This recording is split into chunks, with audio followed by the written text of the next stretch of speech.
Okay. Bueno, ¿usted jura o promete decir la verdad? Sí, juro. Sí. Muy bien, queda usted advertido de las penas del falso testimonio.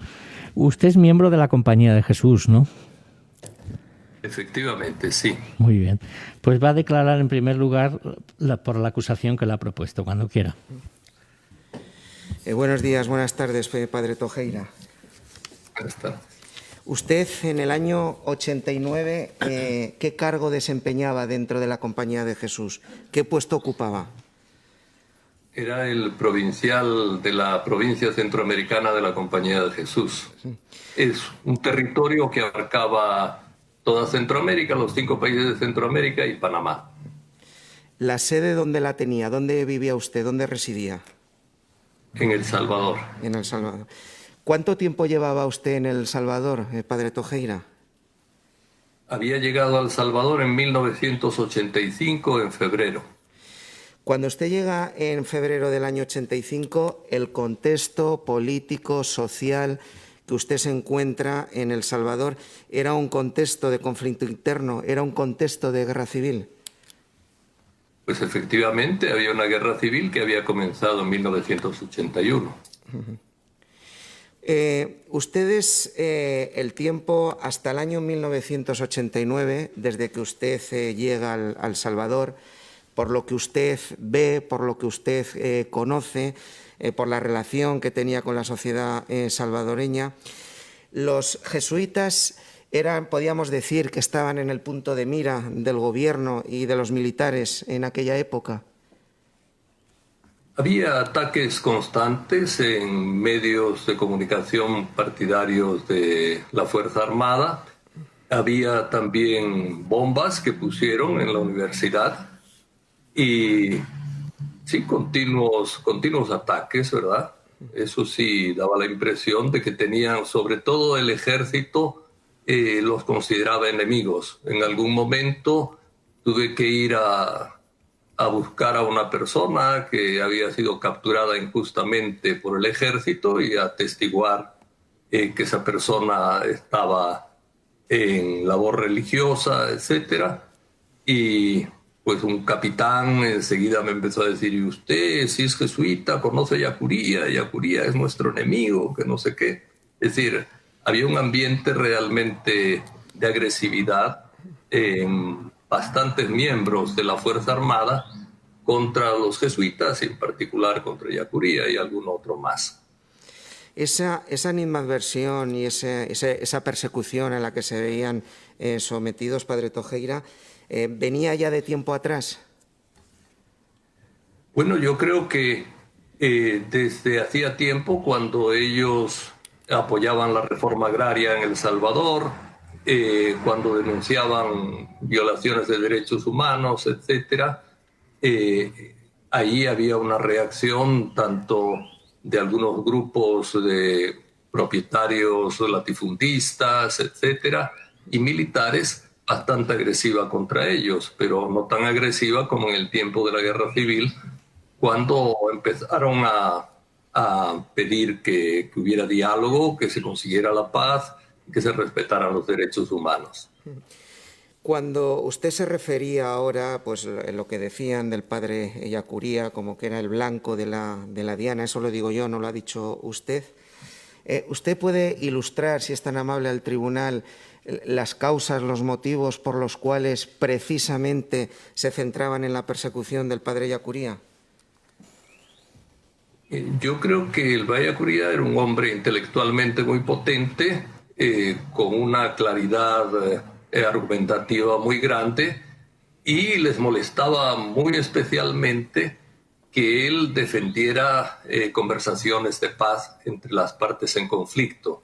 El ejército quería la victoria militar, en un primer momento también la guerrilla quería la victoria militar, y sufrió ataques de ambas partes. Yo escuché ataques de ambas partes, ¿verdad?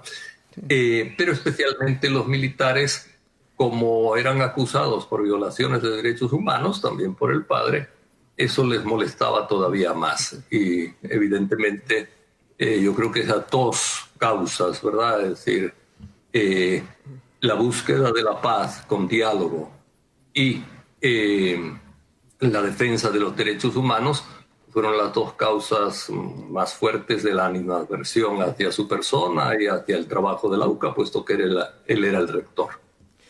El padre Yacuría, por lo que nos dice, era una persona visible a la hora en la sociedad, es decir, que cuando entendía que había alguna situación injusta, una violación de derechos humanos, daba la cara por el pueblo salvadoreño, lo denunciaba donde lo tuviera que denunciar, escribía. Efectivamente, eso está muy claro en todas las publicaciones que tenemos de él. Tenemos casi toda su obra publicada y es evidente que era un hombre que defendía a los pobres, que defendía los derechos humanos, la paz. Padre Tojeira, aproximándonos más hacia la noche 15-16 de noviembre de 1989, ¿se puede decir que en esos 4 o 5 últimos días, 10 días, se acrecentó el hostigamiento, las amenazas hacia los padres jesuitas, hacia ustedes? Mira, había habido un refuerzo de las tensiones, ¿verdad? La impresión que tenía el padre Yacuría, porque se lo oí decir a él, es que el presidente Cristiani estaba más dispuesto a negociar la paz que eso había provocado que el sector más derechista, el sector más partidario de la victoria militar del ejército, estuviera más agresivo. De hecho, había habido algunos atentados contra organizaciones, digamos, más de izquierda. Un sindicato, por ejemplo, habían puesto una bomba, habían matado a 13 personas. Es decir, se estaba generando una tensión bastante fuerte en el país. Dentro de esa tensión, yo veía dos líneas. De hecho, el presidente Cristiani le pidió al padre Yacuría que fuera de un grupo que investigara la masacre de Fenastras, que es ese sindicato en el que pusieron una bomba y mataron a 13 personas y un montón de heridos. Yacuría dijo que no podía aceptar hasta no llegar a El Salvador y hablar con compañeros jesuitas para ver cómo estaba la situación, porque en ese momento estaba en el exterior. Bueno, entre las actividades que tenía en el exterior fue recibir el premio, creo que es Alfonso Carlos Comín, en Barcelona, ¿verdad? Y entonces dijo que hasta que volviera podría decir si aceptaba o no. Pero había simultáneamente otro grupo que sí lo consideraba como realmente el causante de todos los problemas, etcétera, ¿verdad? Cuando el padre Yacuría, como dice usted, estaba en el exterior, recuerda o una pregunta previa a lo que le acabo de decir. Usted en alguna ocasión a lo largo de este interrogatorio se ha referido como que el padre Yacuría le comentaba a usted, le decía. ¿Usted tenía contacto frecuente con el padre Yacuría? Mire, yo vivía en una casa a 40 metros en la que vivía él. Aproximadamente en línea recta, ¿verdad? Entonces, cuando estaba en El Salvador, porque a mí me tocaba desde 1988 que me nombró oficial,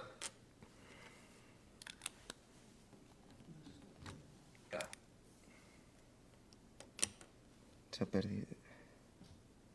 Sí, cálculo del tiempo en El Salvador, la mitad del tiempo. Pero yo todas las semanas me iba a almorzar con ellos, con la comunidad de los jesuitas que fueron asesinados, y un par de noches a la semana iba también a la casa de ellos para después de la cena pues conversar en general. Entonces ahí uno de los que estaba siempre era el padre Yacuría y hablaba. Sí, le perdemos.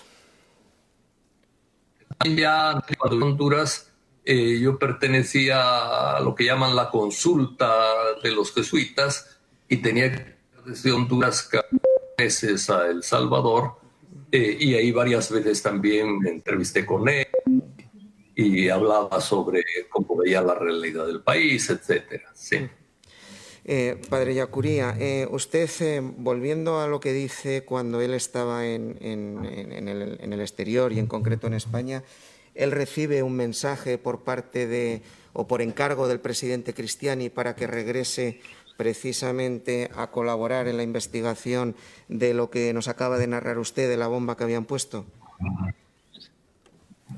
Sí, sí, él recibió, como se lo decía, recibió esa invitación y respondió que hasta que no llegara a El Salvador no podía responderle al presidente si aceptaba o no aceptaba pertenecer a esa comisión de investigación.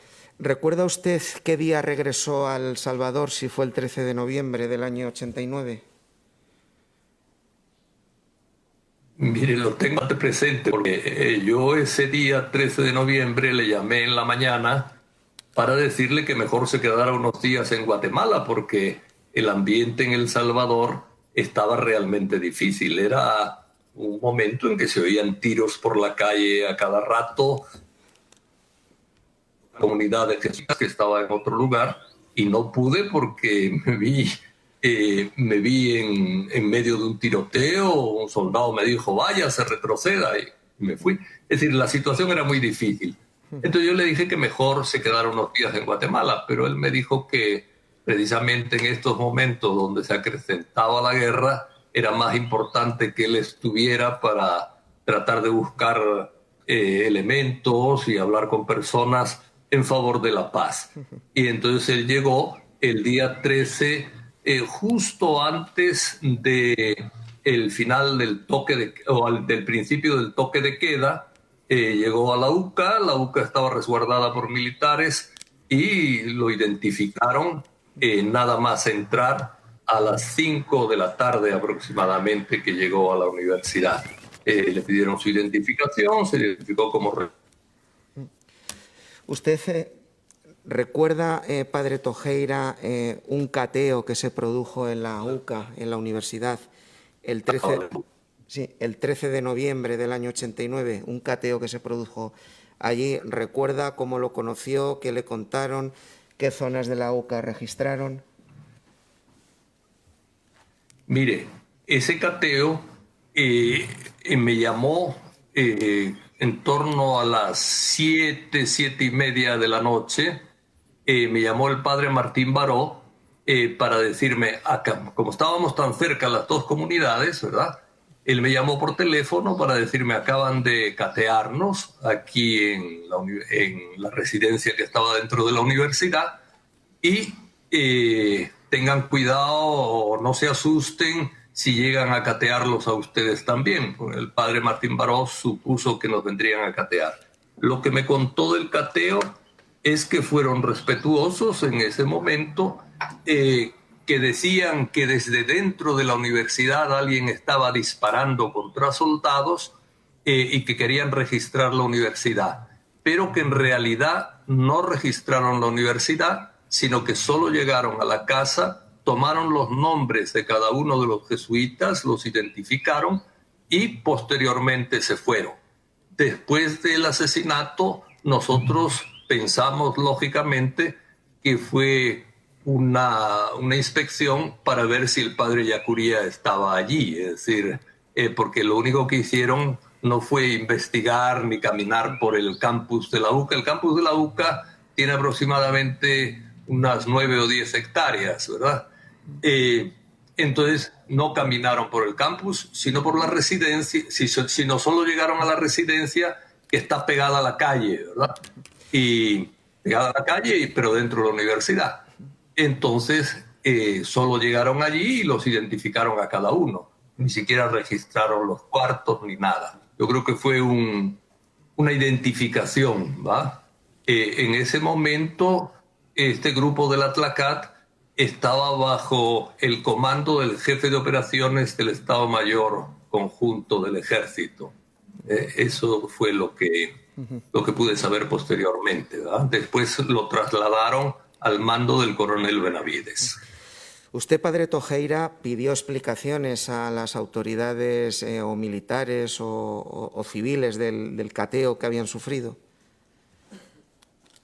Mire, en aquel momento no había manera de pedir explicaciones de nada. Lo único sería hacer denuncias, pero en ese momento, como el cateo fue tan, según el padre Martín Baró me habló, fue tan tranquilo, pues, y estaban acostumbrados ellos, los jesuitas, a los cateos. No era la primera vez que cateaban una casa nuestra, nunca encontraron nada que pudiera decir que fuera peligroso o dañino para nadie. Entonces, como era una práctica que tenían los militares con cierta frecuencia en algunas casas de los jesuitas, pues la verdad que no le dimos mayor importancia en el momento. Después fue que dedujimos que fue no tanto un cateo para ver si había armas o personas peligrosas, etcétera, sino que fue simple y sencillamente un proceso de identificación buscando ver quiénes estaban ahí.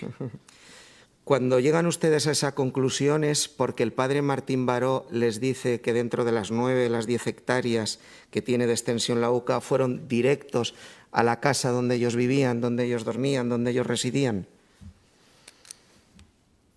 No, la conclusión que sacamos, esa conclusión lógica, la sacamos después de que los mataron, evidentemente. En el primer momento no pensamos en nada, porque como dije, Dios no eran nada extraordinario dentro de la actividad de la Fuerza Armada, y las casas de la Compañía de Jesús habían sufrido cateos en otras ocasiones, a veces bombas también, pero un cateo, si no, sí. La verdad que como era una actividad normal de la Fuerza Armada no nos asustaba. Sí, disculpe, padre Tojeira, pero la pregunta se la he formulado yo mal. La conclusión, lógicamente, la extrajeron lamentablemente después de los asesinatos, pero usted, cuando el mismo día 13 habla con el padre Martín Baró, el padre Nachete, como creo que le llamaban, le muestra su extrañeza. Sí, le muestra en su extrañeza el padre Martín Baró. Pues han venido solo directos a la casa a ver qué había en la casa y a ver quiénes estábamos. Yo creo que no. Fue posteriormente otro compañero que vivía ahí en la comunidad, que él pensó que era una identificación, lo que habían venido a hacer, que era una identificación de personas para quitarle la nacionalidad, bueno, para deportar a los que fueran extranjeros, incluidos los que tenían nacionalidad salvadoreña, pero habían nacido en España en particular. Esa fue una deducción del padre Rodolfo Cardenal, y el padre Rodolfo Cardenal se lo dijo, y aquellos no le creyeron, le dijeron que no, que era un cateo, que ya se sabía cómo eran los militares, que no era la primera vez, y no le hicieron caso. En aquellos días, ¿ustedes habían recibido algún tipo de amenaza pública por los medios de comunicación, periódicos, radios? Bueno, aparte de los normales que salían con frecuencia en los periódicos, aparte de esos, hubo la famosa cadena radial del 11 de noviembre, cuando empezó la ofensiva, que yo la escuché. Y ahí pedían sistemáticamente que se matara a Ellacuría. Generalmente repetían los nombres de Ellacuría, de Martín Baró y de Segundo Montes, porque eran los tres que solían dar declaraciones en los medios de comunicación, etc. Y otros hablaban genéricamente de los jesuitas. Pero fue algo muy sistemático dentro de los ataques generales a la guerrilla, y también al arzobispo de San Salvador, Monseñor Rivera, y cardenal Gregorio Rosa, que pedían también matarlos, al arzobispo y al obispo auxiliar. Todos los que hablaban de paz eran como enemigos públicos. Y esa cadena nacional fue dirigida por la Radio Cuscatlán, que era del ejército, y por un civil que trabajaba con los militares muy cercanamente, que se llamaba Mauricio Sandoval, y que después fue director del organismo de inteligencia del Estado. Usted, padre Tojeira, la noche que se produce el asesinato de sus compañeros Idelva y Celina, ¿cómo se entera usted de que se ha producido esta masacre, este crimen? Mire, hay como dos pasos en esto. Como le decía, mi casa queda a 40 metros en línea recta del lugar donde los mataron, que es el patio trasero de la casa de ellos. Hay una calle de por medio, una calle estrechita de por medio. Entonces yo me desperté, calculé que serían las 2 de la mañana, no vi el reloj, pero me desperté oyendo unos tiros secos y posteriormente un gran tiroteo. Yo calculo que fue un tiroteo de 20 minutos, con armas se notaba que era de distinto calibre por el ruido que metían diferente unas de otras. Después me enteré que habían disparado, que salió en el juicio, ¿verdad? Con M16, AK-47 y una M60. Y también varias explosiones que también por el juicio me di cuenta que eran 3 granadas que habían tirado y un cohete antitanque LO. Así está especificado en el juicio, entiendo. Y de la cohete antitanque además encontramos el cartucho que quedó tirado allí en la universidad. Ese fue un tiroteo muy intenso contra el edificio. Es decir, primero les matan en la parte trasera del edificio de la residencia y después disparan contra la fachada del edificio, entran dentro del edificio, disparan contra los libros, destruyen máquinas de escribir, queman cuadros de Monseñor Romero, etcétera, ¿va? Bueno, todo esto lo sé a posteriori, pero yo oí el gran escándalo de 20 minutos de tiroteo continuo, y un compañero que estaba en el cuarto de al lado mío, él se levantó al oír el tiroteo, por si acaso era en la calle inmediata, se oía muy fuerte, y vio que al final de los tiroteos echaron 2 bengalas para iluminar el lugar, ¿va? Muy buenas, señor Tojeira. Parece que ahora lo vemos también mejor. ¿Nos oye? Y yo los veo a ustedes también. Muy bien, gracias. Pues mire, si es tan amable, se había quedado usted, que no había quedado claro, hablándonos de las bengalas, ¿se acuerda, verdad? Que vio unas bengalas. Sí. Pues mire, si puede repetir su relato, mejor. Bueno, las bengalas, les decía, no las vi yo, sino que las vio el compañero que estaba en el cuarto de al lado del mío. Él se levantó y vio las bengalas al final del tiroteo. Pensamos que era un enfrentamiento en la calle y al día siguiente nos dábamos que había habido un enfrentamiento, pero pensando siempre en la calle, no en que habían matado a nuestros compañeros. El esposo de la cocinera asesinada allí en el mismo lugar que ellos, y nos dijo que habían matado a su mujer, a su hija y a todos los padres.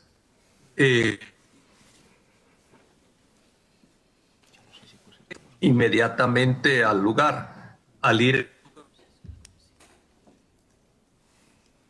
a Barrera Interna, y me repitió lo mismo y me dijo que ella había visto soldados en la universidad, ¿verdad? Desde la casa. Y bueno, fui allí y contemplé, vi a los padres asesinados, a las 2 mujeres y también casquillo, destrozos dentro del edificio, etcétera, ¿verdad?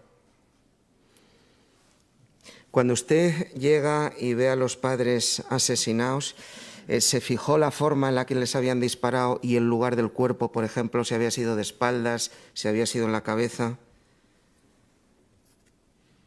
Sí. Mire, a ellos estoy, porque era el modo habitual que tenía.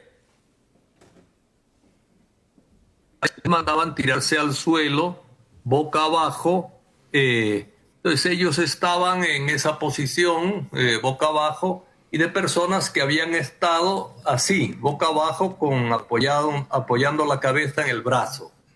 Tenía disparos en la cabeza y en la espalda, algunos en el brazo también. Solamente Martín Baró tenía un disparo en la parte posterior. Eso es lo que vi, pero todos los demás tenían varios disparos, excepto el salvadoreño, que estaba boca arriba y que tenía... y eso porque según nos contaron algunos de los que participaron en el asesinato, el padre salvadoreño, el padre López y López, él se escondió en un cuarto.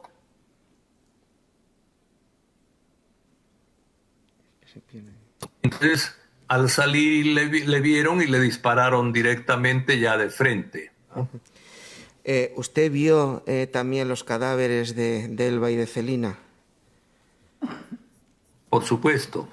Ellas sí estaban, bueno, Elba estaba de frente, estaba destrozada, como que lo hubieran querido cerrar, ¿va? O partir a la mitad a balazos, porque tenía toda la cara hundida a balazos, el pecho, etcétera.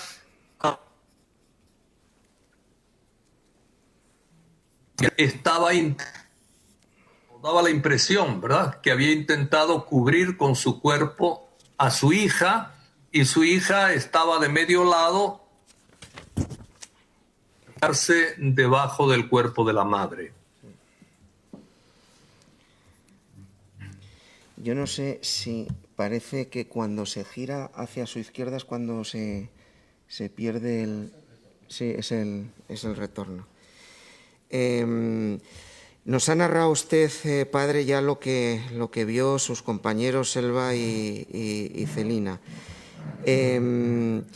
Cuando llega Lucía y le cuenta también lo que ella ha visto, que ha visto militares, ¿qué es lo que le recomiendan ustedes a Celina o qué hace ustedes con Celina? ¿La llevan a algún sitio? ¿La protegen?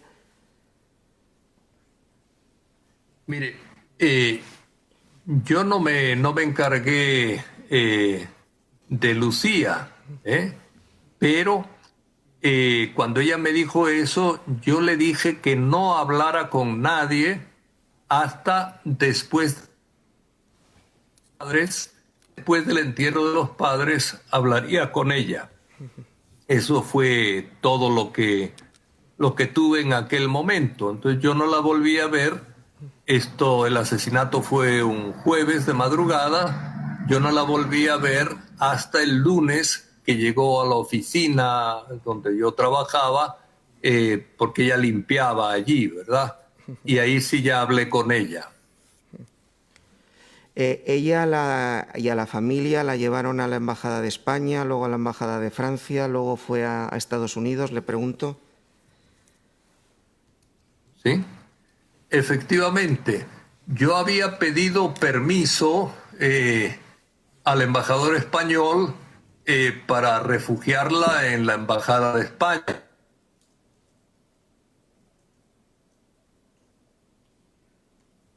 Cuando llegó el viceministro de Asuntos Exteriores, Chencho Arias, al entierro, ahí le dijimos que lamentábamos que España no dejara refugiar a una testigo. Y entonces el viceministro dio orden de que sí se la dejara refugiar.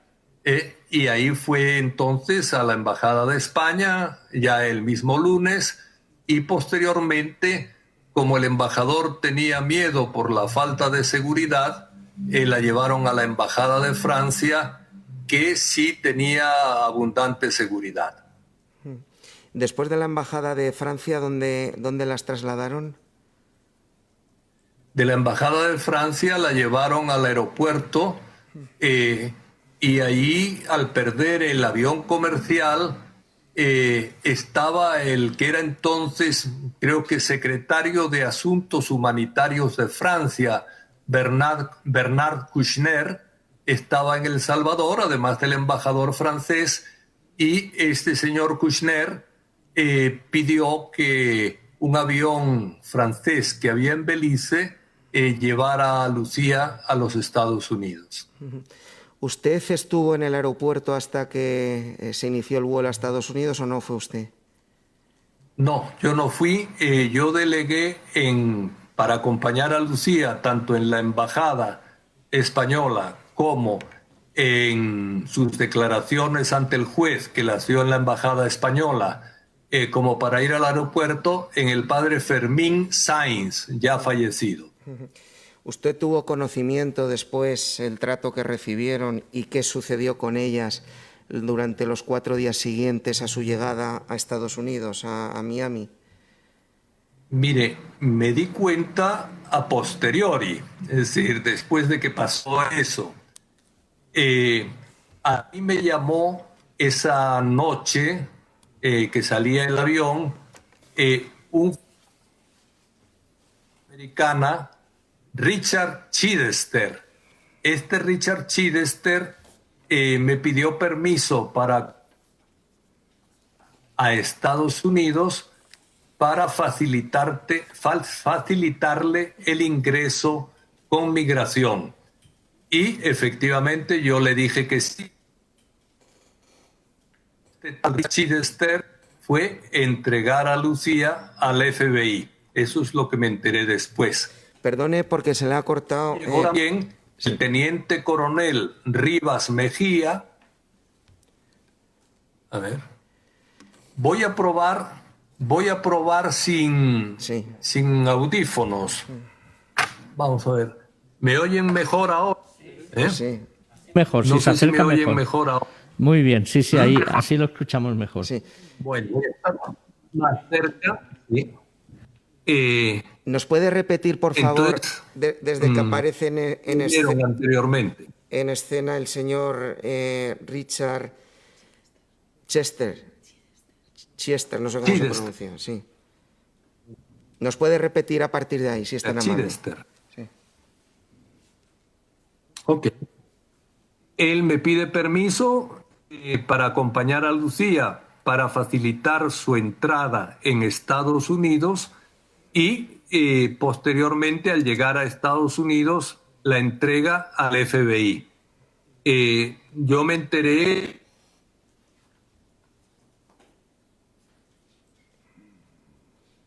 ya los están de las manos del FBI y me contaron. También me contaron que llegó el teniente coronel Rivas Mejía a interrogarla.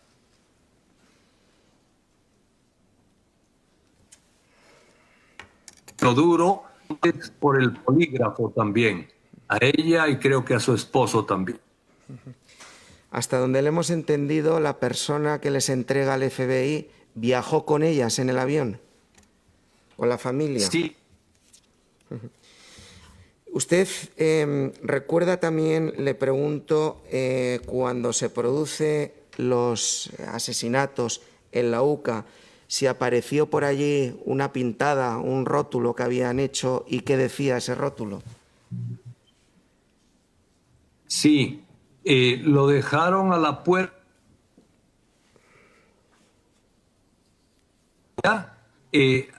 Algo así, ¿verdad? Es decir, así ejecutan el FMLN a los orejas traidores al pueblo. Algo así decía.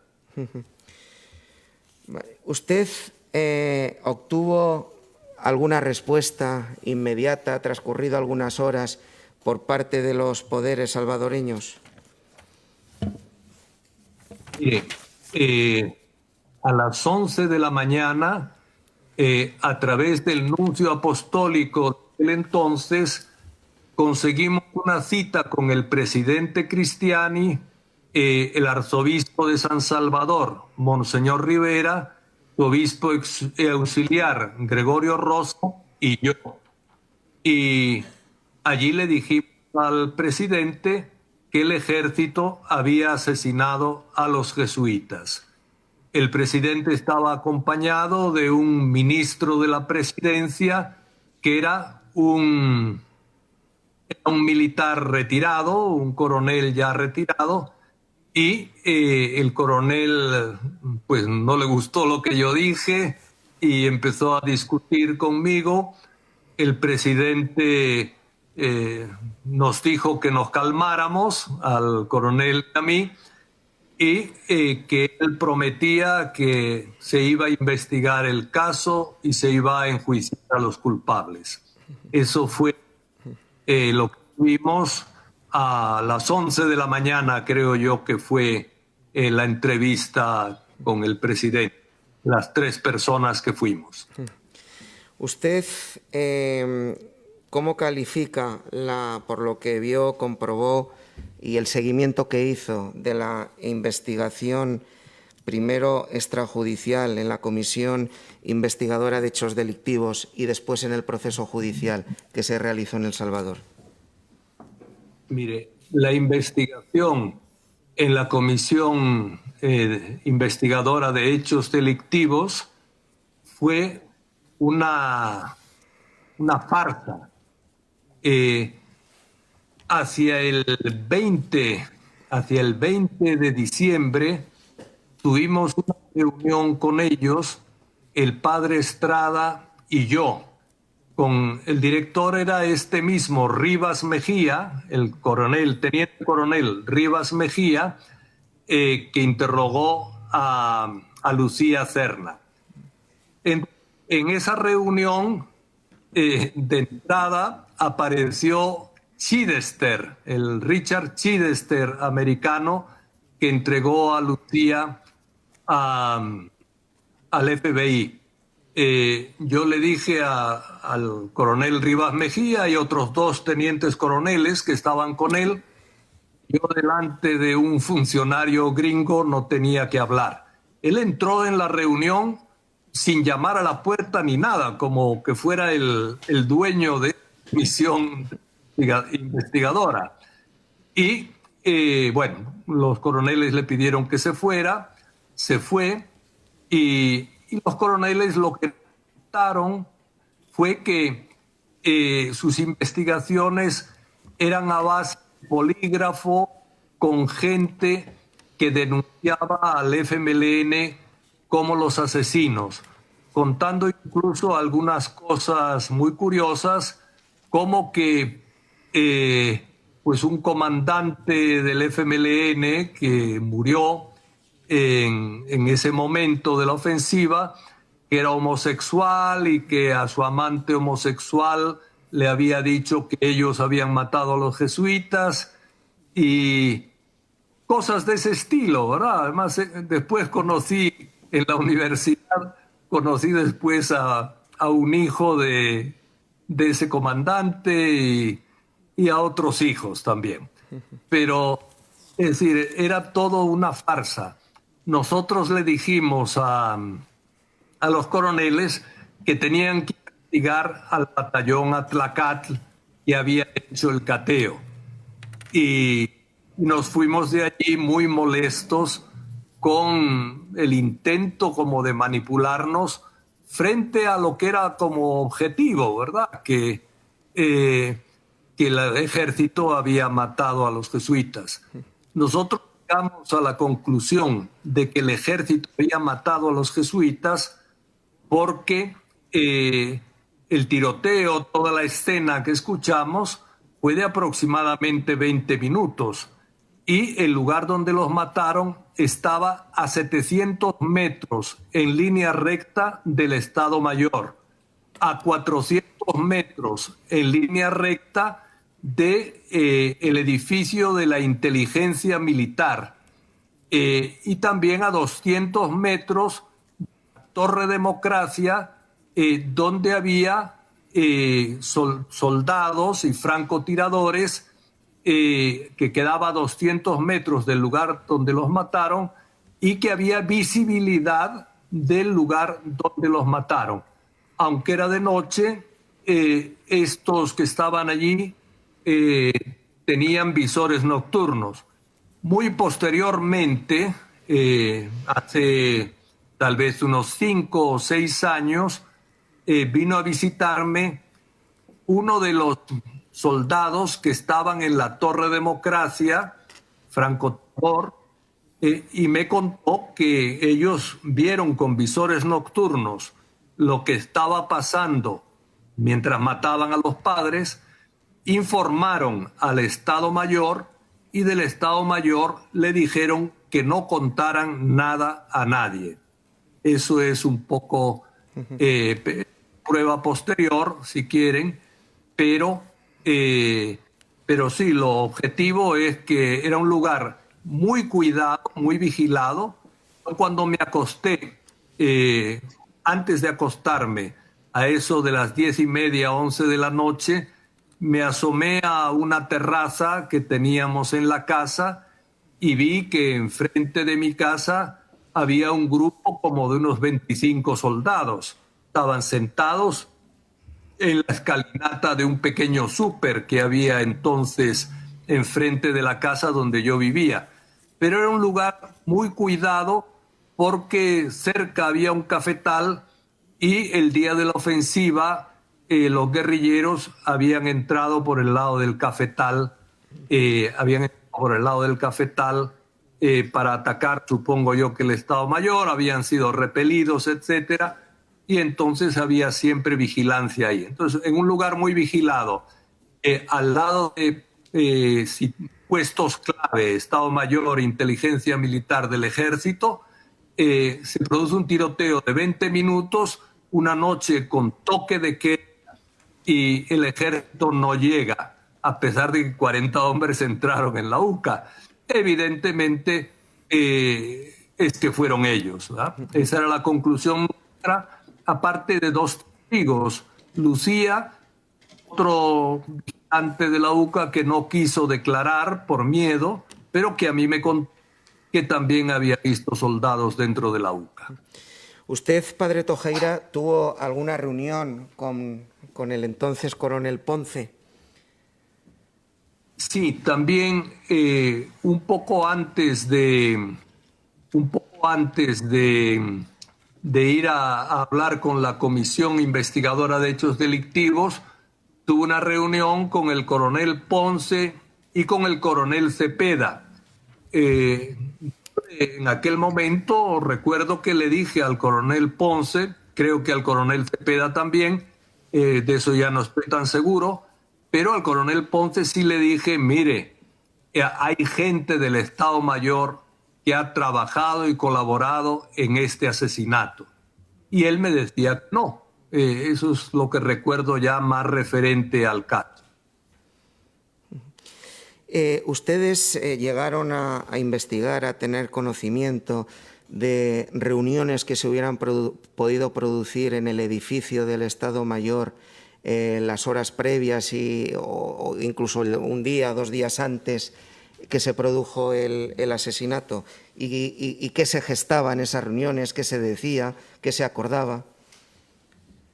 Mire, uno oía decir, pero ya muy posteriormente, sobre todo a partir de las investigaciones de la Comisión de la Verdad, yo tenía algunos amigos en la Comisión de la Verdad que efectivamente me confirmaron que la víspera del asesinato había habido una reunión de militares, bastantes, y que ahí se había decidido exterminar a todos los opositores políticos de izquierda, y que después, en una reunión más pequeña, este grupo que fue mencionado en la Comisión de la Verdad y también por la Comisión Mockley, pues dijeron que eran, bueno, los 5 que aparecen ahí, los que le dieron la orden al coronel Benavides.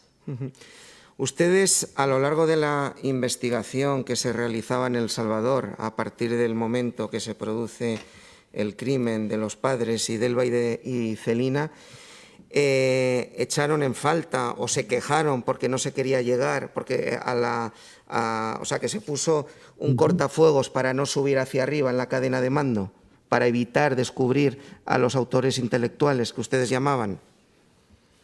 Sí, mire, yo me acuerdo que ya a finales de enero me invitaron a un programa de opinión televisivo y yo me quejé ahí de que estaban citando soldados.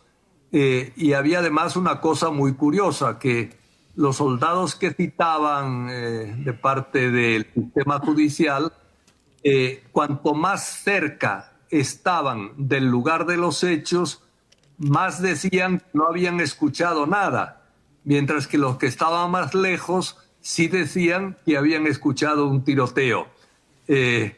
Entonces, bueno, yo me quejé de esto y pedí que llamaran a coroneles. Pedí que llamaran al coronel León Linares, que era el director o el jefe del batallón Atlacat, al coronel Guzmán Aguilar, que era el jefe de inteligencia, y al coronel Serna Flores, que era el C3, es decir, el jefe de operaciones del Estado Mayor. Pero tardaron todavía mucho en llamarlos, y eso gracias a la actividad de dos fiscales que fueron también muy atacados y perseguidos precisamente por tratar de hacer bien su trabajo. Esos dos fiscales, si nos puede decir el nombre de los mismos y si posteriormente pasaron a formar parte de la acusación particular en nombre de ustedes, de la Compañía de Jesús. Los dos se llaman Henry Campos y Sidney Blanco. Estos dos fiscales fueron muy hostigados y cuando ya los retiraron del caso, los mandaron a una zona de Chalatenango, entiendo, una zona donde a ratos dominaba la guerrilla y a ratos dominaba el ejército en plena guerra civil. Realmente un lugar donde en el pensamiento de aquel entonces podía uno suponer que lo mandaban para que alguna bala perdida, y poder decir un enfrentamiento, una bala perdida, los mató, ¿verdad? O cualquiera podía matarles del FMLN o del ejército, se podía acusar a cualquiera. Pues ellos renunciaron a la fiscalía y yo había decidido al principio no tener acusadores particulares y exigir que las instituciones funcionaran en El Salvador. Pero cuando vi que a estos fiscales les impedían funcionar y que ellos denunciaron a la fiscalía, entonces los acusé yo como acusadores particulares. Esa es la relación que tuve con ellos. ¿Usted llegó a testificar en la Comisión de la Verdad? Sí, yo hablé con la Comisión de la Verdad y traté de ayudarles y de orientarles para que consiguieran testigos. ¿Cuál fue el papel que desempeñó la Comisión de la Verdad? Bueno, yo creo que hizo una investigación realmente importante, seleccionó algunos casos, ellos vieron 22.000 casos de graves violaciones de derechos humanos. De los 22.000 casos que recibieron, el 85% eran referidos a la Fuerza Armada, es decir, había acción contra la Fuerza Armada. Un 5% de las graves violaciones se atribuían.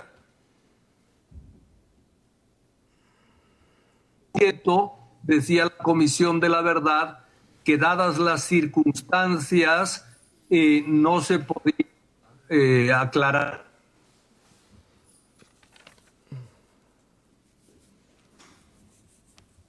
Creo que hicieron una gran investigación.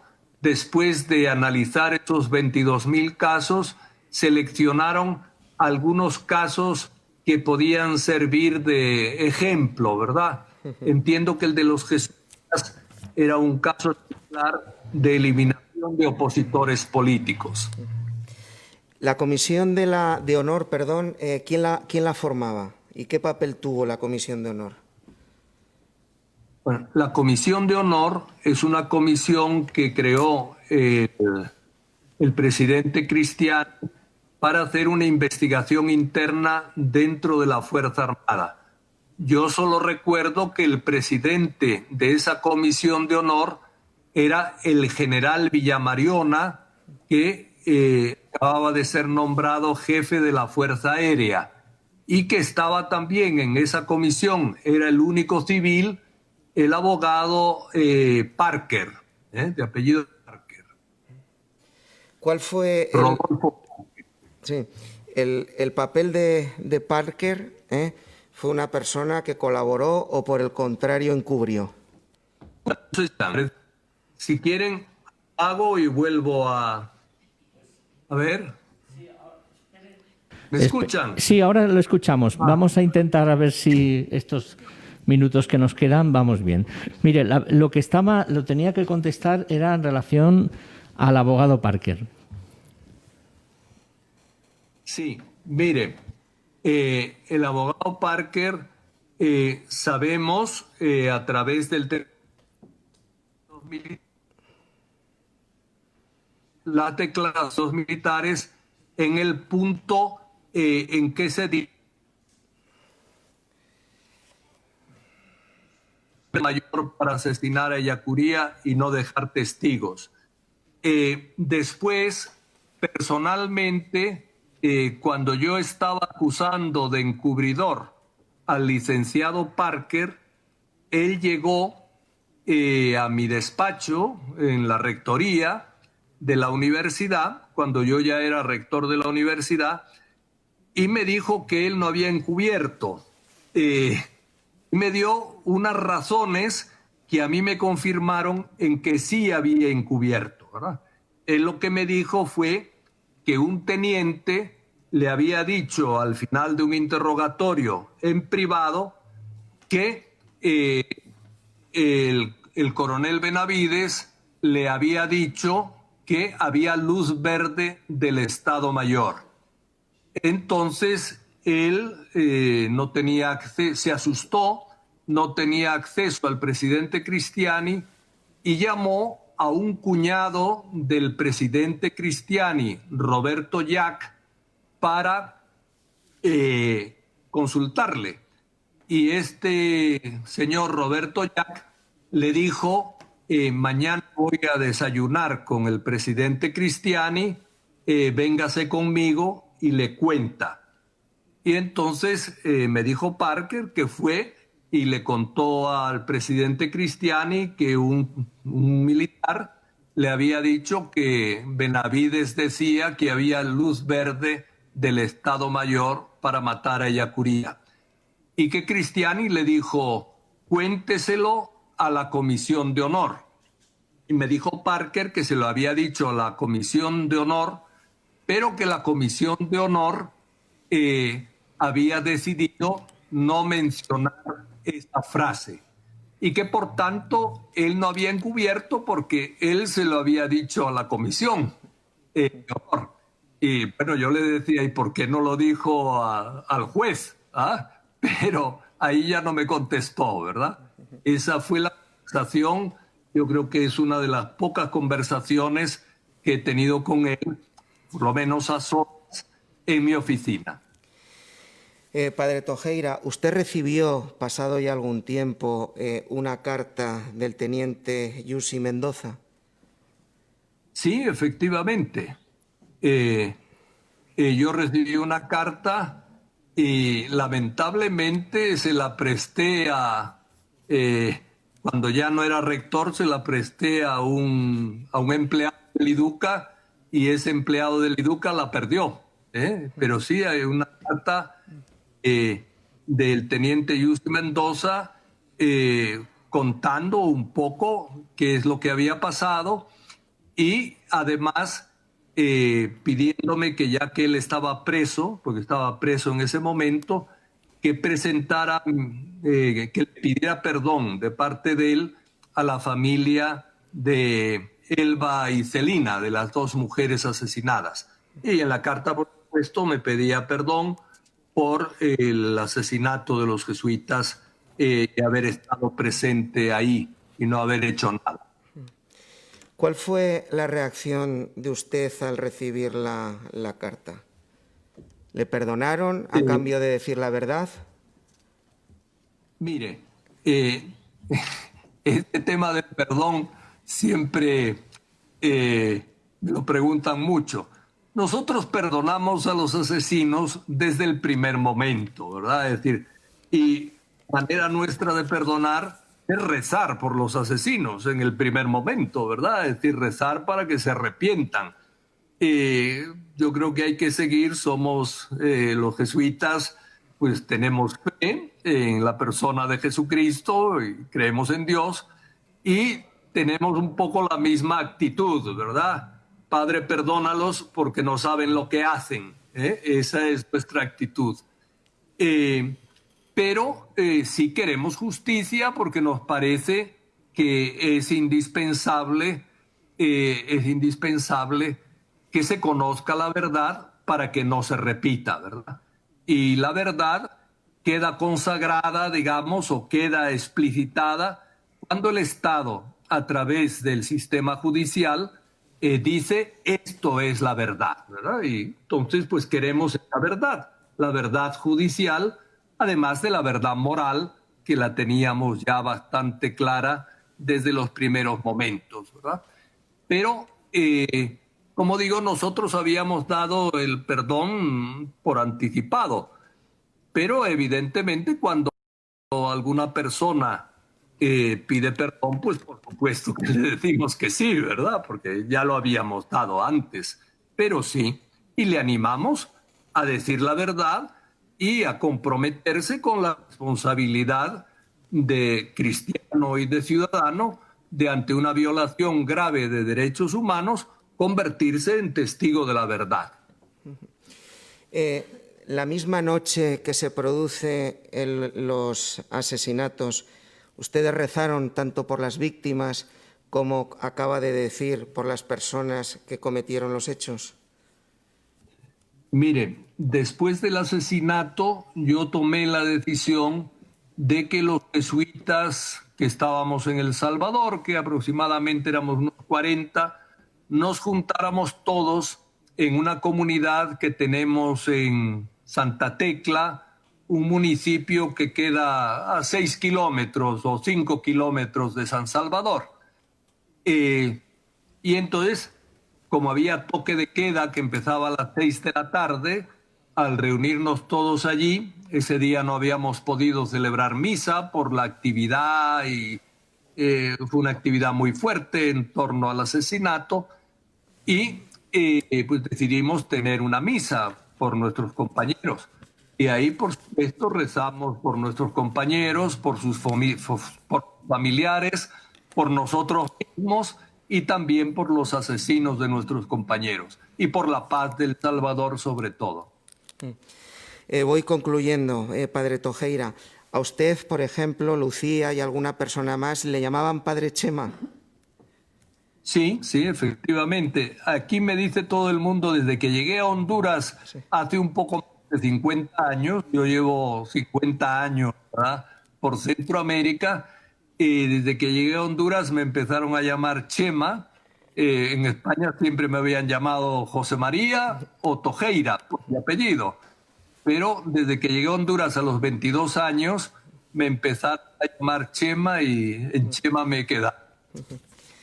¿Usted tuvo conocimiento de un blog de notas o de un diario que llevaba Benavides, que Benavides había escrito, en el que narraba las reuniones de las horas previas al asesinato?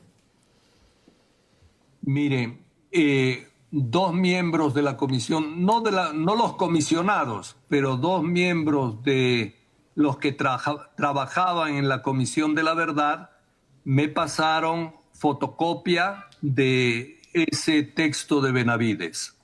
Es un texto que también lo presté y se extravió.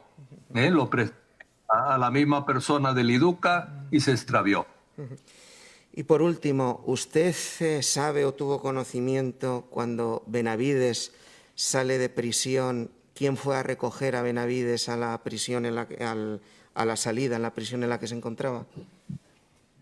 A mí me dijeron que fue a recogerlo el coronel Montano. No hay ninguna pregunta más. Muchas gracias. Sí. Una acusación particular.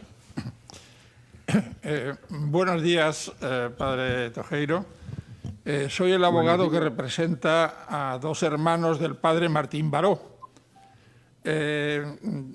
Por sus declaraciones, y ya constaba las actuaciones, tiene usted una larga experiencia y un gran conocimiento de la sociedad salvadoreña y de todo lo que sucedía en los tiempos en que se cometieron estos asesinatos.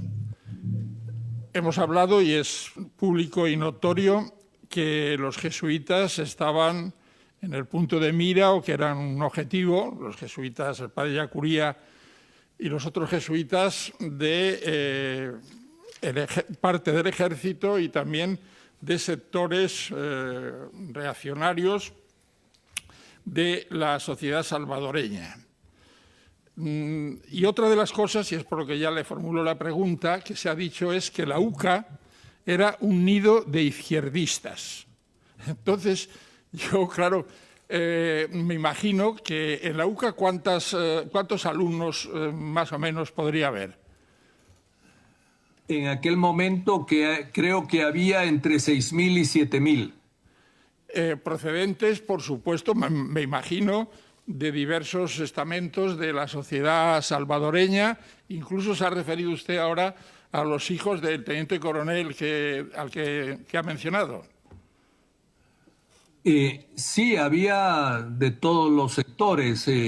Por ejemplo, a mí me comentó Yacuría el miércoles, el día antes de que lo mataran, que el coronel Cepeda le había hablado por teléfono para decirle si su hijo podría estudiar en la UCA con seguridad.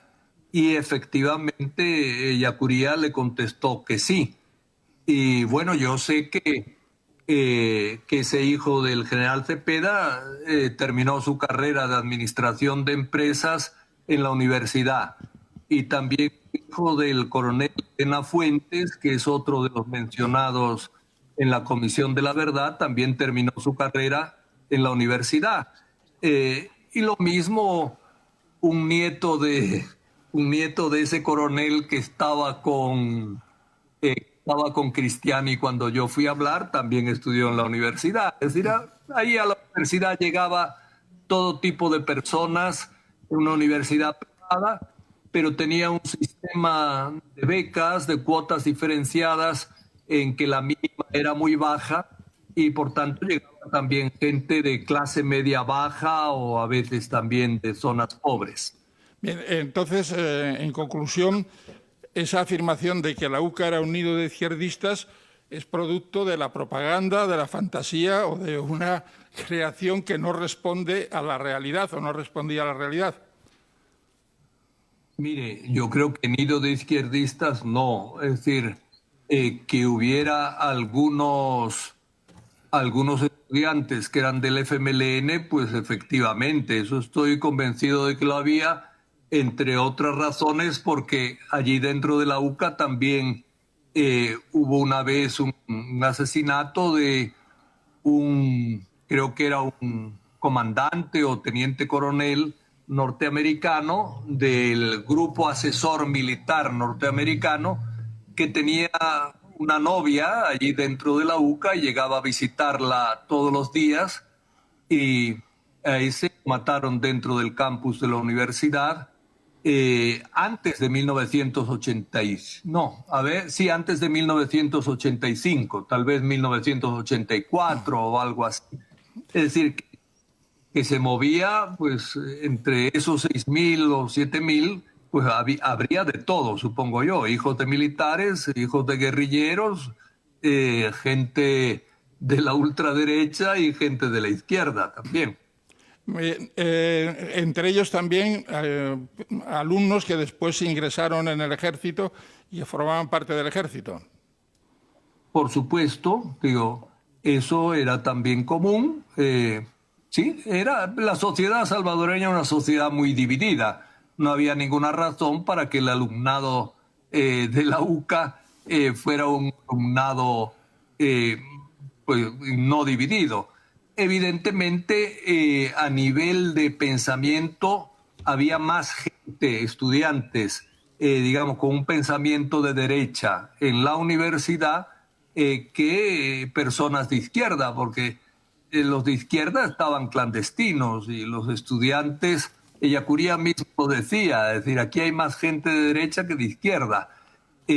Pero yo creo que la acusación de ser nido de comunista no venía por los estudiantes, sino que los militares solían acusar de comunistas a cualquiera que defendiera los derechos humanos. Los derechos humanos eran considerados un instrumento del comunismo internacional en El Salvador. Y por tanto, a los jesuitas que defendían los derechos humanos los consideraban comunistas o procomunistas, independientemente de que estuvieran o no en un partido, que ciertamente no lo estaban. Usted, que ha sido provincial de Centroamérica, no solo en El Salvador decían esto, sino también en todos los países de Centroamérica. Pues sí, en Guatemala, en Honduras, yo viví mucho tiempo en Honduras y bueno, es decir, incluso una traducción de la Biblia que sacó, bueno, fue editada en España, pero le llaman la Biblia latinoamericana porque en vez de usar el vosotros, usa el ustedes, como usamos aquí en América Latina.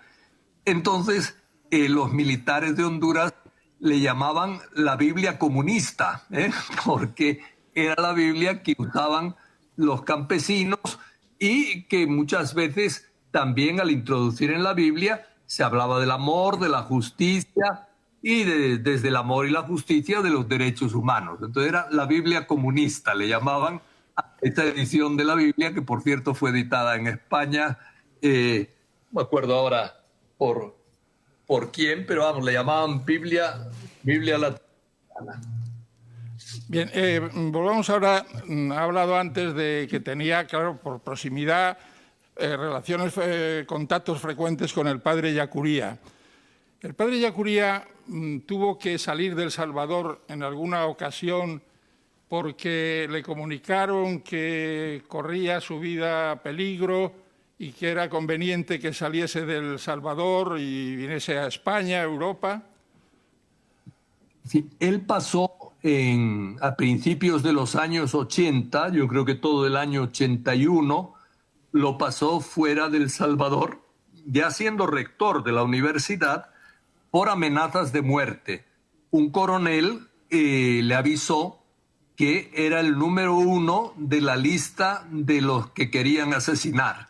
Entonces, estuvo fuera del país durante un año.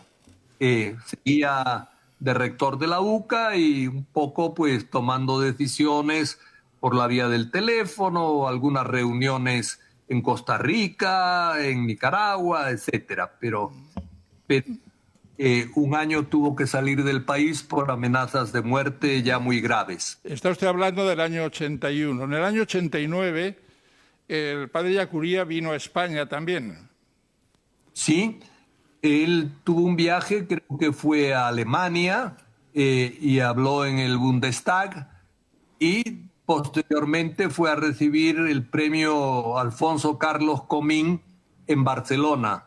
Hay fotos de ese momento y personalidades políticas de aquel tiempo entregándole el premio al padre Ellacuría, y tenemos editado su discurso en aquel momento sobre los derechos humanos. El regreso, o la causa principal del regreso, fue porque quería participar y el presidente Cristiani tenía interés en que participase en unas posibles conversaciones de paz.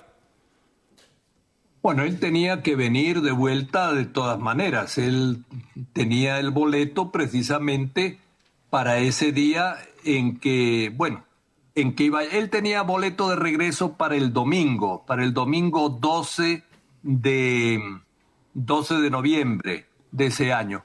Pero como había toque de queda en El Salvador, el avión que tenía que traerlo desde Guatemala al Salvador salió antes y perdió el vuelo. Por eso se tuvo que quedar el día 13 en Guatemala y se vino ya el día 13 en el avión siguiente, ¿va? Para El Salvador. Ha hablado usted antes de un tema que es de interés para esta acusación.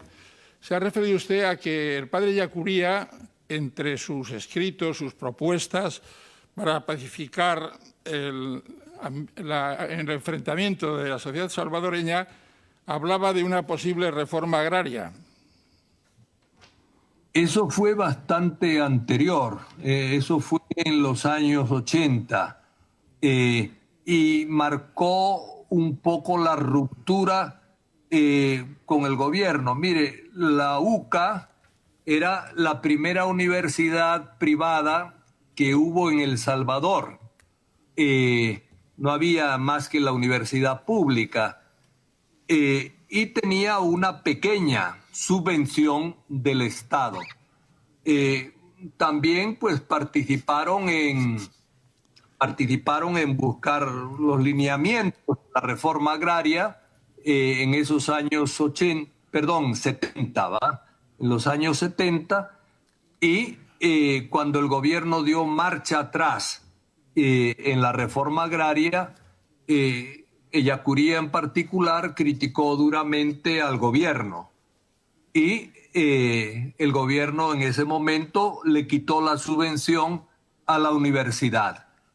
A partir de ahí sí empezó a haber una relación, digamos que un poco más tensa entre la universidad y generalmente los principales mandos del ejército. Dentro del mismo ejército había una cierta división y algunos militares también se acercaban al padre Ellacuría para pedir consejo y para hablar de por dónde debían ir las líneas de justicia social, Salvador, etcétera. Esa crítica procedía no solamente del ejército, sino también, ha dicho usted, de los grandes productores de banana, café, de los grandes productores agrícolas, a la reforma agraria. Especialmente del mundo cafetalero, que era el mundo más afectado por la reforma agraria. Usted conoce, seguramente ha oído hablar del grupo conocido por los maneques. Sí, efectivamente.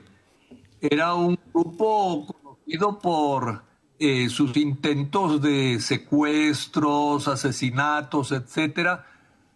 Parece, digo, yo no estoy totalmente seguro de eso, pero parece que también secuestraban, no solamente mataban a gente de izquierda, sino que también secuestraban a empresarios para conseguir dinero. Igual que hacía el FMLN, que también secuestraba a empresarios. ¿Puede usted establecer, creo que ha dicho que no lo sabe bien, alguna relación entre el ejército y esos grupos?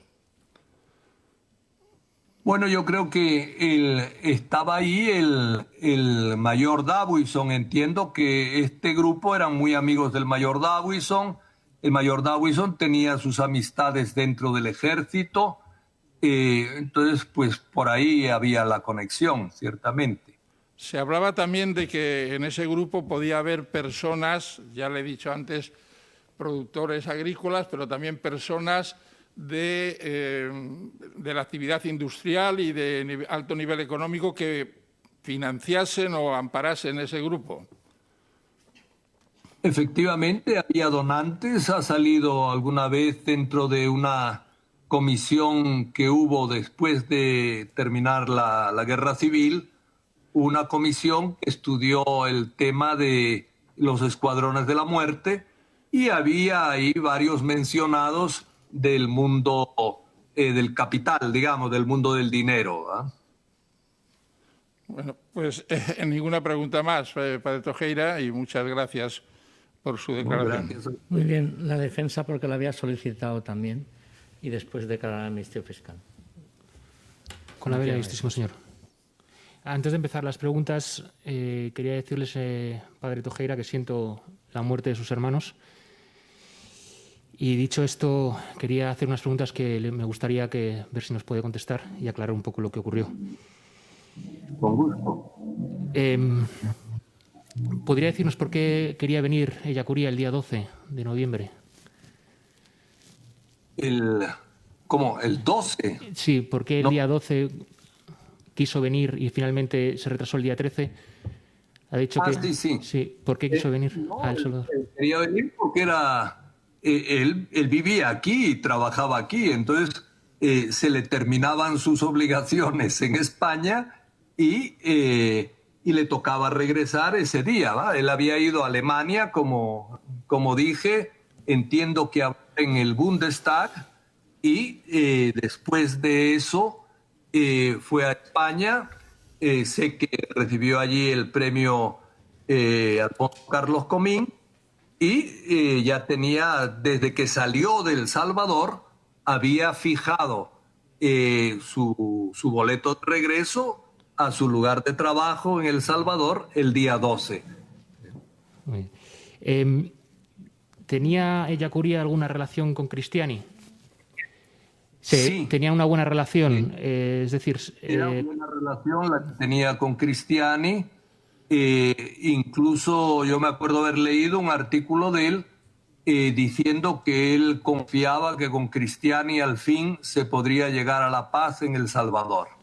¿Y con algún otro miembro del gobierno tenía buena relación, padre Ellacuría? Mire, era bastante amigo de los jesuitas, pero no sé si estaba en relación con... No, sí sé que era cercano, ¿verdad? Era el que era presidente de la Corte Suprema, que lo mataron, no me acuerdo el nombre, pero lo mataron poco después que Ellacuría, ¿verdad? Cuando había terminado su periodo en la Corte Suprema, poco después lo mataron.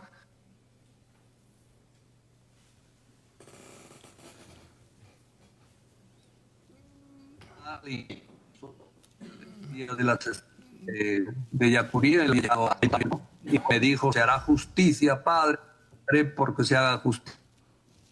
Ya en ese momento estaba como presidente de la Corte Suprema.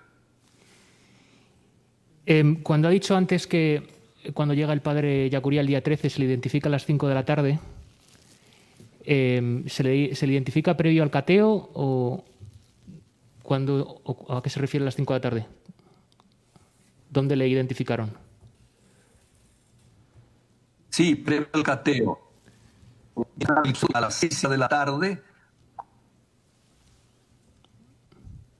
el coronel Pensiones decía a las 8.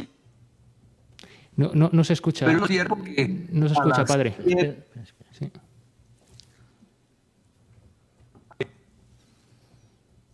Ahora, Sí, ya lo escuchamos. ¿Puede seguir hablando? Mire, la última pregunta que no hemos oído es si se encontraba el padre Ellacuría en el cateo. No, es diferente. ¿No era eso? Sí, la pregunta es si le identificaron a las 5 de la tarde antes del cateo. Sí, él de la universidad le pidieron la identificación a las 5 de la tarde. ¿Dónde fue, se perdón? produjo a las 6. ¿Me oyeron? No, ¿puede repetirlo? Sí, decía usted que la habían identificado a las 5 de la tarde, pero ¿dónde? Exactamente. Y que se produjo a las 6:30 de la tarde. No sé si ha quedado claro dónde fue. Sí, lo vamos a... Padre, ¿me escucha? Mire, la pregunta era, cuando identificaron al padre Ellacuría a las 5 de la tarde, ¿dónde fue? Sí. ¿En la misma universidad o fue fuera de la universidad? Lo identificaron.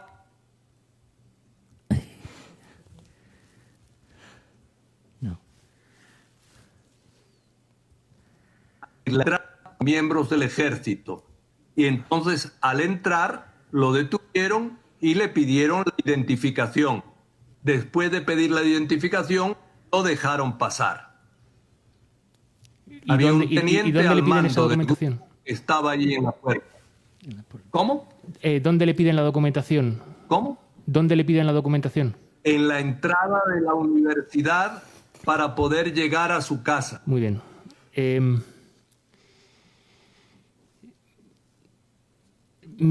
Durante la ofensiva había explosiones, durante la noche había tiroteos.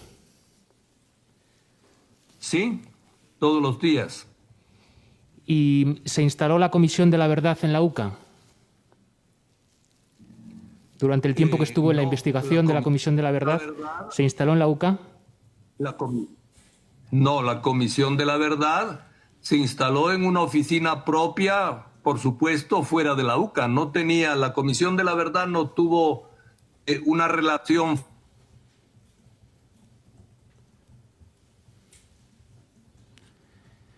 En el momento en que yo me relaciono con la Comisión de la Verdad, yo no trabajaba en la UCA, yo era provincial. Sí. Y la última pregunta es si sabe si durante el cateo del día 13 se encontró 3 AK-47, 3 lanzacohetes, 2 fusiles M16, 4 pistolas 45 milímetros y 3 radios de comunicación ISAU. Vamos a ver, en el cateo no se encontró absolutamente nada y eso está declarado por los propios militares que fueron enjuiciados. Lo que, si quiere, puedo aclarar es dónde se encontraron armas. A medio kilómetro de la UCA tenemos un centro de espiritualidad que se llama Centro Loyola. El día de la ofensiva, el 11 de noviembre, los guerrilleros, después de atacar desde el cafetal que queda al lado de ese centro al lado de ese centro de espiritualidad, huyeron, entraron por el centro de espiritualidad que estaba vacío. Y en una esquina más alejada del jardín de ese lugar, colindaba con el cafetal, y por donde saltaron hacia el cafetal, dejaron abandonadas unas armas. Al día siguiente, el 12 de noviembre, el ejército dijo: por aquí salieron los guerrilleros, queremos inspeccionar. Fueron a inspeccionar, encontraron armas. Le dijeron al padre Fermín Sainz, que era el director del centro de espiritualidad, estas armas las dejó la guerrilla aquí cuando huyeron. Eso es lo que me contó el padre Fermín y lo que el propio presidente Cristiani reconoció en una conversación, que habían encontrado unas armas, pero que habían sido de los guerrilleros cuando huían. En el centro Loyola, no en el cateo de la universidad. Ahí no encontraron nada. Muchas gracias, padre. No hay más preguntas. No hay de qué. Sí, hola, buenas tardes. Una única pregunta. Usted, con la relación que tenía con Ellacuría tan próxima, ¿puede considerar que Cristiani, o se puede decir que Cristiani eligió a Ellacuría como una persona indicada para hacer de puente en las negociaciones entre el gobierno y la guerrilla? Mire, esa impresión daba, que él buscaba que Ellacuría le ayudara en la relación con la guerrilla mientras él se arreglaba con los militares. Pero hasta ahí llega mi idea. De hecho, la relación, como digo, era relativamente cercana. Muy bien, pues ninguna pregunta más. Muchas gracias. Muy bien, padre. Muchísimas gracias por haber soportado el interrogatorio y los inconvenientes de la transmisión vía satélite. Muchísimas gracias por su participación. Bueno, gracias a ustedes. Hasta luego. Buenas tardes.